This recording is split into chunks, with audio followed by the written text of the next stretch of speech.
আসসালামু আলাইকুম। আনিশা ভিলেজ ফুডে আপনাদের সবাইকে আরও একবার স্বাগত জানাই। আজ আমি পাকা কলা দিয়ে অসাধারণ একটি রেসিপি আপনাদের সঙ্গে শেয়ার করব।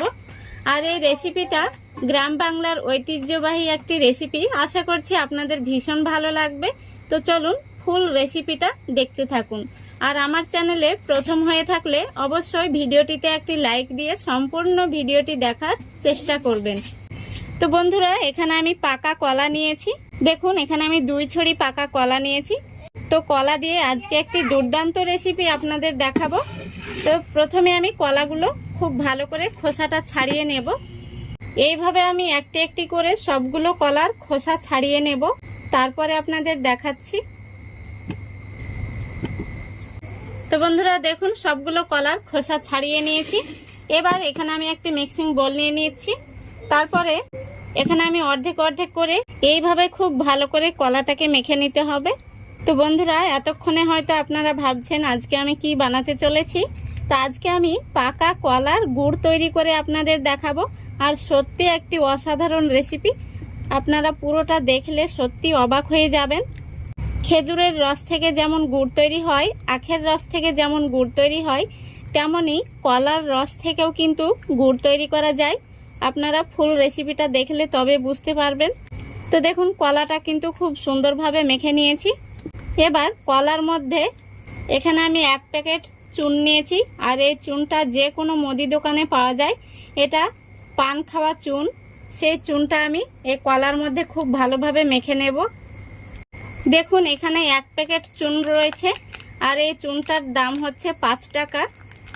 সম্পূর্ণ চুনটা আমি দিয়ে দিলাম। এবার চুনটাকে খুব ভালোভাবে কলার সঙ্গে মেখে নিতে হবে। চুনটা দেওয়ার কারণে কলা থেকে খুব সুন্দরভাবে রসটা বেরিয়ে আসবে। দেখুন, খুব ভালোভাবে চুনটাকে কলার সঙ্গে মেখে নিয়েছি। এবার এইভাবে ঢাকা দিয়ে রেখে দেব 30 মিনিটের জন্য। 30 মিনিট পরে ফিরে আসছি। প্রায় 30 মিনিট হয়ে গেছে। এখানে দেখুন, অনেকটাই কিন্তু রসালো হয়েছে। এই দেখুন। তো এবার আমি এই রসটা বের করে নেব। এখানে আমি একটি বাটি নিয়ে নিচ্ছি। তার উপরে একটি ছাঁকনি বসিয়ে দিচ্ছি। ছাঁকনির উপর আমি একটি সুতি কাপড় বিছিয়ে দিচ্ছি। তারপরে দেখুন, অল্প অল্প করে এই কলাটাকে তুলে হাত দিয়ে চিপে চিপে আমি রসটা বের করে নেব।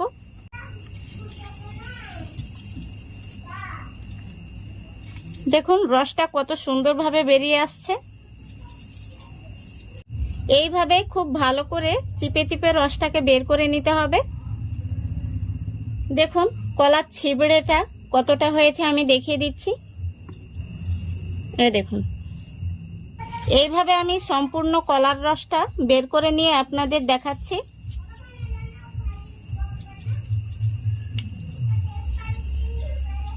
দেখুন, সম্পূর্ণ কলার রসটা আমি বের করে নিয়েছি। কতটা রস হয়েছে দেখুন। আর দেখুন কতটা ছোবড়া হয়েছে। এবার এই রসটাকে আমি জাল করে গুড় তৈরি করব। তো আপনারা স্কিপ না করে ফুল ভিডিওটি দেখতে থাকুন। গ্যাসটা অন করে আমি একটি কড়াই বসিয়ে দিয়েছি। তারপরে দিয়ে দিচ্ছি এই কলার রসটা। এবার এই কলার রসটাকে আমি মিডিয়াম ফ্লেমে জাল করে গুড় তৈরি করব।